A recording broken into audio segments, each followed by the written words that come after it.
And the best man. My best man, and the best man I know, Mr. Adam Winship.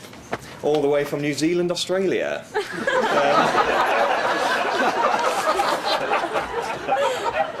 Do you know, when I look back on my entire adult life, you're in the middle of it. So many memories that I don't know where to start, but that's your job in a minute, so I won't. But I wouldn't have had it any other way than you being my best man today. Until the other day, I hadn't seen Winnie for 18 months since he emigrated to New Zealand, or as we call it, fled from his crimes. And I wondered if anything would have changed in him. It must be hard staying grounded in a country where you're treated as a god just for being able to use a telephone. But no, he's still the funny, thoughtful, worryingly pale man he always was. Although I have noticed, and you'll have to take note of this as he begins his speech in a couple of minutes, he has become an absolutely compulsive liar. It's astonishing, really. You really should get it seen to. Next time you're back at the clinic, have a word. But seriously, mate, you are the closest I've got to a brother, and it breaks my heart that you live so far away now. It's lovely you've come back for our wedding, and thank you very much. Please, God, someone sweep him off his feet here tonight, because I really don't want him marrying your Kiwi and me having to travel all that way to get to him. Ladies, I'm there for you. So, give me a hug whilst I give you a gift.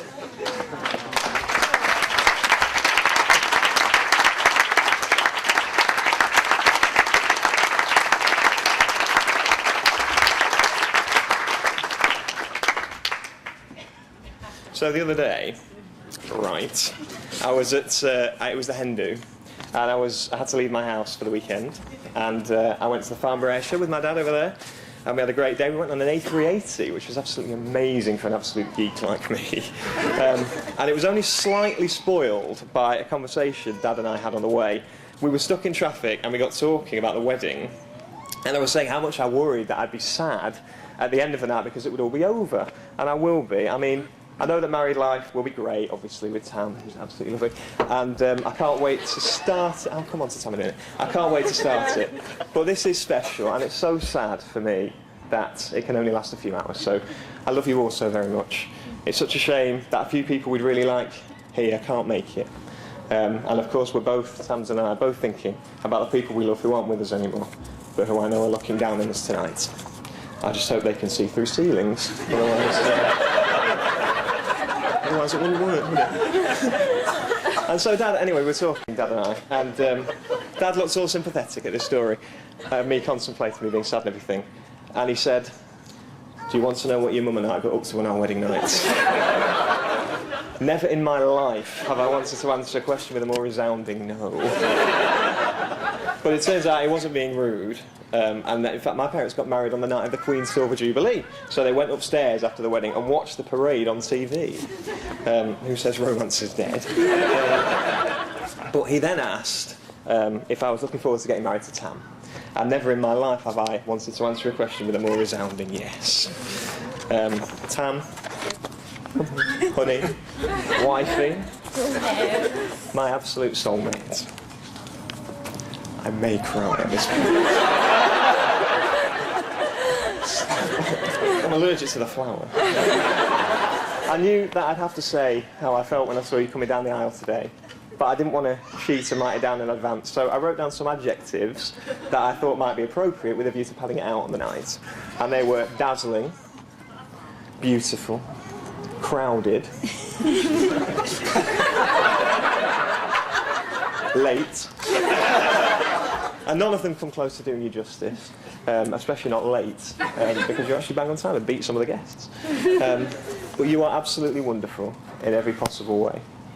The dress, that dress absolutely blew me away. It's absolutely stunning. You should wear it more often, really. And I am the luckiest man in the world. We're all pretty lucky to have been born where we were and when we were, but really me ending up with you is just about the best thing I could ever wish for. And the biggest bit of luck I've ever had. So thank you. This is a bit weird. Sorry, me turning around a bit, yeah. That's probably the better. Sorry, it just beats me having to go like that every 2 seconds. When I first met you at university, I wondered who that dancing, skipping, smiling mad thing was that everyone was crazy about. And if someone would have said then that we'd end up married, I'd have been so happy to fail my course. I really would. I wouldn't have believed it. And we'd have lived in penury because I've not had a degree. It would have been a disaster. So I'm glad, actually, that took a while for us to get together. But here we are today. My dream come true. So thank you very much. You are joy personified. My perfect foil. Little Miss Sunshine. Now Mrs. Sunshine, obviously. Sometimes I say stupid things and do stupid things, but you never do. So here it is. It's called For You, and it goes a little something like this. For always putting me on the right track, for stroking my head and for shaving my back. For our first holiday in the Dominican Republic, for staying calm when I do socially unacceptable things in public. For that day out in Stratford when you rowed our boat. For the fact you were always right, and because you never gloat. For the softest cheeks and the bluest eyes. For your love of all different kinds of pies. For the smile on your face that's always so wide. For entertaining the idea of getting wedding rings with chocolate inside. For being the other half of my puzzle. For not insisting that I wear a muzzle. For knocking me out with your boundless fun. For when you come home from Asda with a Belgian bun. For your wonderful notion that a romantic tea is a bargain bucket from KFC. For Nando's, for popcorn, for Forrest Gump, for never ever getting the hump. For helping me canvass and win an election, for sharing my love of unhealthy confection.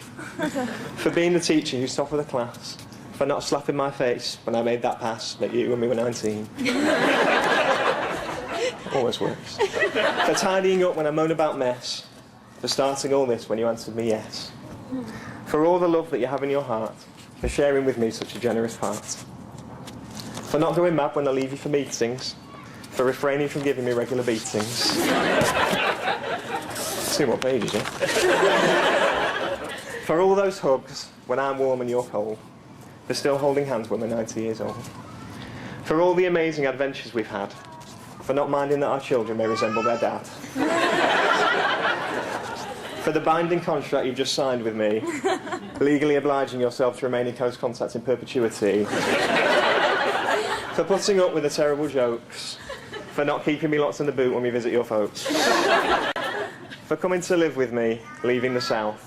For tolerating my runaway mouth. For insisting I go out and get as a cat. I concede I was wrong, you were right about that. For the evenings in the garden and our swinging seat. For saying I've swept you right off your feet. For walking up hills and for playing in snow.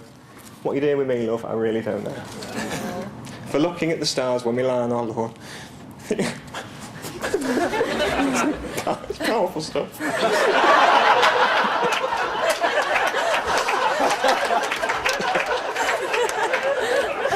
For looking at the stars when we lie on our lawn. Thinking of our babies that are yet to be born. For wanting me to share your life. For saying okay to be my wife. For always being the one to change the cat litter. For accepting that fact without being bitter. For ensuring that nothing is ever off kilter. I forgive you for demanding tap water only if it's been through that bloody filter. For rarely mentioning the time I inadvertently deleted your almost complete university dissertation. For your dances and musicals, you are a sensation. For these first 9 years that are just the start, you have my hand and you have my heart. For years in the future, for long ago, for the times you've been with me, don't ever go. For being my one and for being my only, I promise you now that you'll never be lonely. For you, for me, for us, forever. For years ahead, for always, together. For being my love and for being my friend, for being my soulmate, until the end. Ladies and gentlemen, please be upstanding and raise your glasses. And join me in toasting my wonderful wife. I haven't got any more in.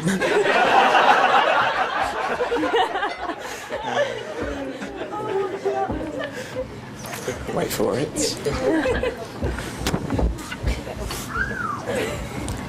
To Tamsin. To Tamsin. Cheers. Thank you very much.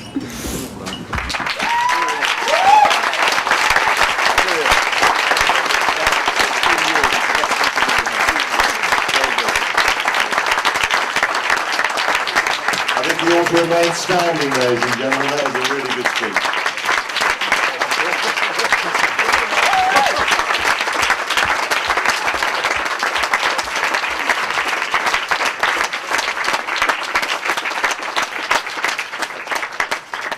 very much. Well, I've been doing this job for 16 years. And honestly, hand on heart, it's the best I've heard. Well done, sir. That was absolutely amazing. You're in the wrong business. He ought to be a comedian, didn't he? It's very, very good.